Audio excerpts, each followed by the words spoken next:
Welcome to my YouTube channel, beautiful people. Sawadee Kap. Yes, this is a beautiful day. Yeah, and I bring to you guys a very interesting topic, which is three most important things you should bring while coming to Thailand as an African. Okay, I'm not directing it to just Nigerians today.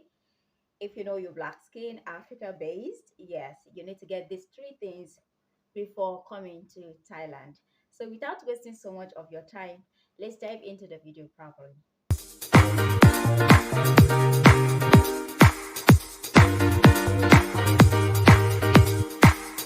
All right, fam, welcome back. So, number one on your list is going to be your medication.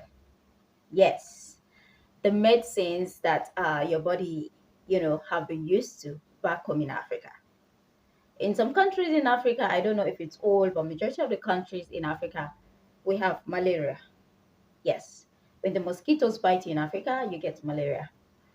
It used to be deadly, but it's not as deadly as it is right now because we have different kind of medicines that counter malaria. Once you take them, you feel better. So my advice is when coming to Thailand, bring your malaria medications with you. If you can buy as much as you can to last you for at least 6 months. Okay? And then your cough medicines. There's this cough medicines I used to use, Mixagrip, very, very effective. Once I take it 1, 2 days, I feel very okay. But coming down here, I have not found any cough medicine that is compatible with my system. So I advise you to bring your cough medicines. Yes. And then lastly, your antibiotics. Okay, other medicines, vitamins, or whatever, you can get them from the fruits when you come here. So why am I saying you should bring your medications with you? Someone might be asking, is it that their healthcare system is not good or they don't have good medicines or what? Their healthcare system is one of the best, I would say. Their medicines, very good. They have herbs and then they have the orthodox medicines, and they are very, very good. But one thing you should know is we are not the type of people that they work on here. Okay, we are black skin and our system different. You know, the food we eat is also different. So many things, uh, sum up to make this what do you call it, differences.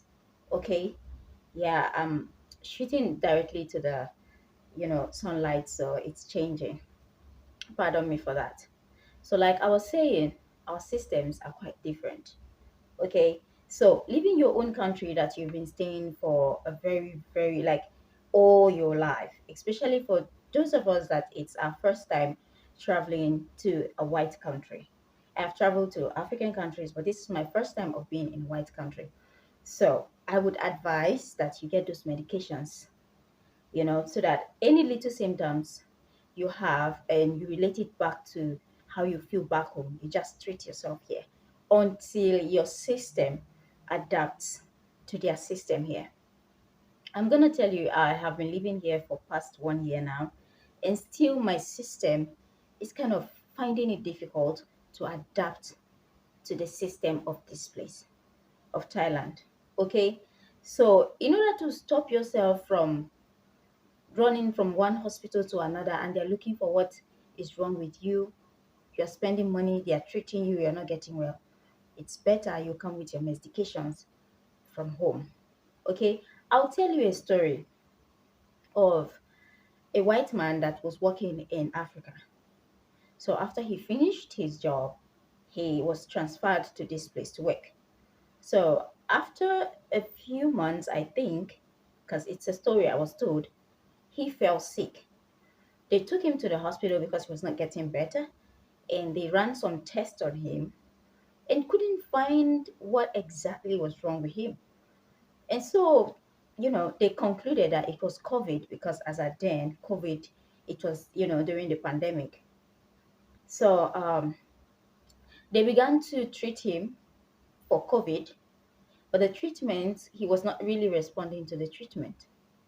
So someone came from Africa with the malaria medication and thought to, themselves like, okay, could it be this is malaria or something? Because since he's not getting better, let's try this.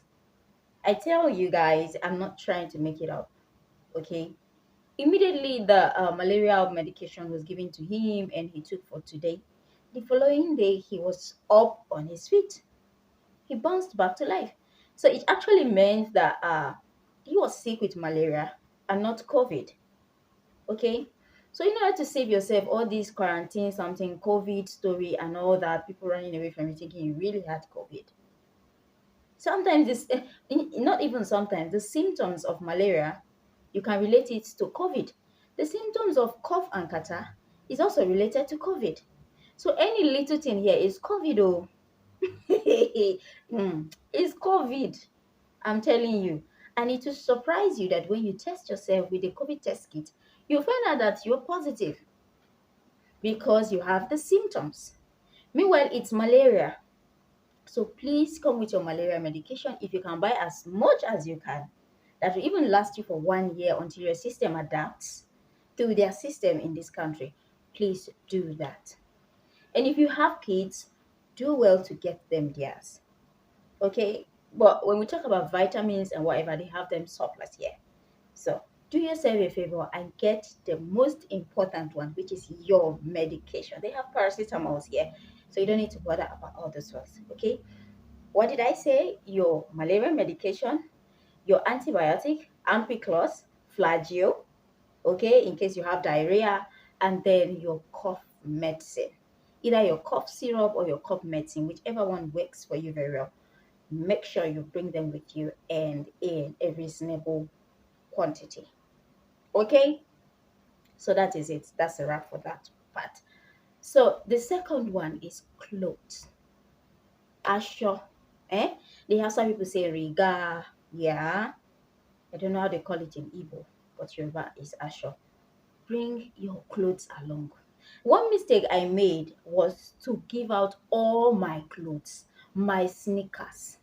Hey, like I gave out virtually everything because I heard someone told me that when I come here, excuse me, they have a lot of shoes, a lot of clothes. Here, don't worry.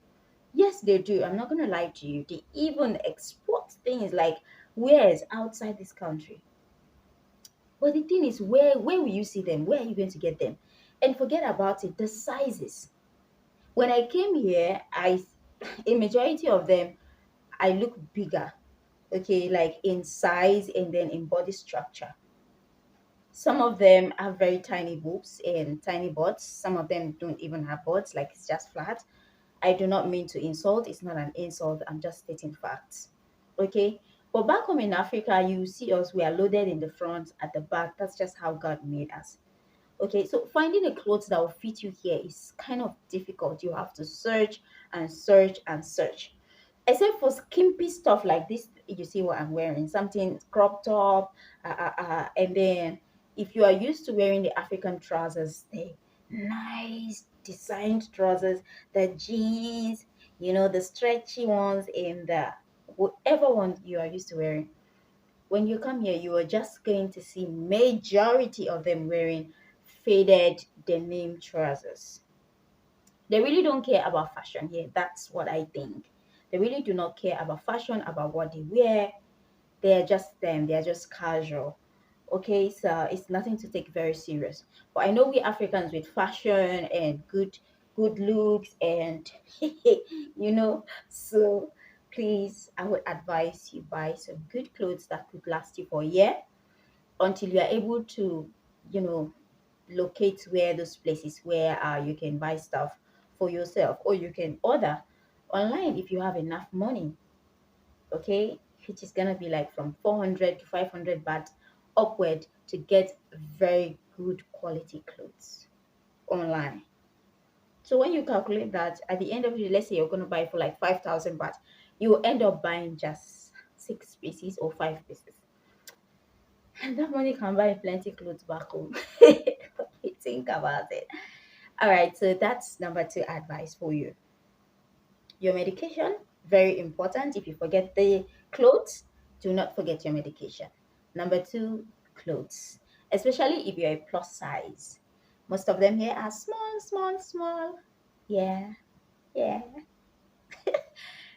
Coming to a country where I go into the shop and I said I want to buy pants, and they said, "Oh my God, sorry, we don't have your size. Your waist is 31." I'm like, "Hey, hey, that's nice. Oh." In my country, my size is always the problem. Okay, but here, my size is not the wow. It's really amazing. And when I'm walking and I see people that I'm fatter than, I see people that I'm taller than, I'm like, there's hope for me. Oh, I'm not short. But in Africa, I'm one of the shortest. Like, they used to call me Smally. Okay, that's by the way. It's a blessing, to travel, man, and see things and, gaining self confidence once again. Yeah, I have hope, man. All right, so let's go to the third and the last one. The third one is what's it? Yeah, your African food. For those of you that their food here is different, like way different, so different. I can tell you guys that I've tasted just few of their foods because there was a place I went to. mm, it was actually an African gathering, but I think the people that cooked were the people from here because they have the looks, and the food was nice actually. But the meat, that meat they call steak with the blood in it, I think almost gave me COVID. I'm so sorry to say that. I'm not lying. I'm not lying. If you want me to bring a weakness, I will. It almost gave me COVID. What? With the blood in it? Why? I came back home and after 2 days, I felt sick for almost 2 weeks. Yeah, so nice. The steak was tasting very nice. I didn't realize there was blood in it until I have eaten like half of it, and then I saw the blood dripping. What? No, that's not me, man. Hey, yeah, that's haram. We don't eat something with blood in it. My religion, Christians, we don't. I don't know for other types of Christians, but my own Christianity, no, my home, we don't. You cook and well. You cook it well. So if you definitely someone like me, then you need to get your food stuff. Yeah, you need to get your ingredients. Why I'm saying you get this while coming, it's because the first month, 2 months, three down to 6 months, it's not a month you want to be walking up and down looking for where to buy food, looking for where to buy this, looking for where to buy that. Once you come here for the period of 6 months, you need to settle down before you start thinking of, okay, now I need to start, I need to start exploring. Except if you are coming for tourism, it's okay.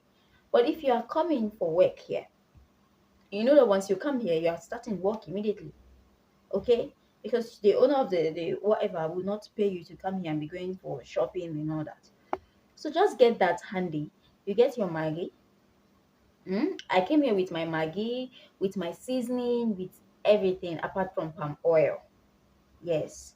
Even there's a place you can buy all this here, okay? It's not as if I'm saying you cannot get them here. There's a place you can get them, but it's better to be on a safer side. So you can bring them if you feel like you can. Okay. Number three actually should be optional. Okay, it should be. But I brought mine. I brought everything I needed for the first few months, and they lasted me for like 2, 3 months, like that, before I now decided, okay, I want to try this Maggie. I want to, and then all of a sudden, I started eating one or two of their stuff, and I'm enjoying it. Like you have to take it gradually. If you just decide to jump into it, it will wound your system. You will fall sick very, very badly because the Maggie. Sorry, I'm using Maggie. Oh, we Africans, like Nigerians precisely, we call every seasoning cube or stock cube Maggie. So that's why I keep saying Maggie, Maggie. What I actually mean is seasoning cubes.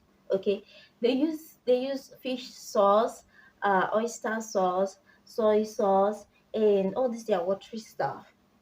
It's not something that we are used to back home. It's just a few people that consume them back home. We're used to the stock cubes, the powdered one and other forms. So it's good you bring yours, and then as time goes on, You get to learn how to eat their own small, small. But if you say you just come and you jump on it, I pity you. You'll be in the hospital almost every three weeks. Not because they are poisoning it or it's bad for your health, but because it is not what your system is used to. Okay, so that's it. I just hope I've helped someone. Okay, thank you. Don't bother thanking me. Yeah, yeah. You're welcome. All right, guys. So this brings me to the end of this edition. I just felt I should share with you guys because I observed that uh the pandemic is kind of very down, and so a lot of people are thinking of traveling. So let me save you guys the bills, especially hospital bills, by giving you these three basic secrets. And if you want me to do a part two about it, about uh taking care of the African hair and some other things, please feel free to write it in the comment section and I will reply. If you're just watching me for the first time, please, I beg you, subscribe. Please. Your girl is new to YouTube and she's trying to grow. Please, let's become one family. Okay? All right. Don't forget to like the video as well if I made any sense to you. And please, if you think that the information I just passed to you is important, please let me know in the comment section. And you have, I mean, if you have anything to add as well, please write it in the comment section because nobody has monopoly of knowledge. I am sharing out of my experience, and I believe that there are other people that have been here for donkey years compared to me. They have better experience. So please feel free to write it in the comment section. I would so much appreciate that. Thank you so much until I come your way again. My name is the Lioness. Bye bye.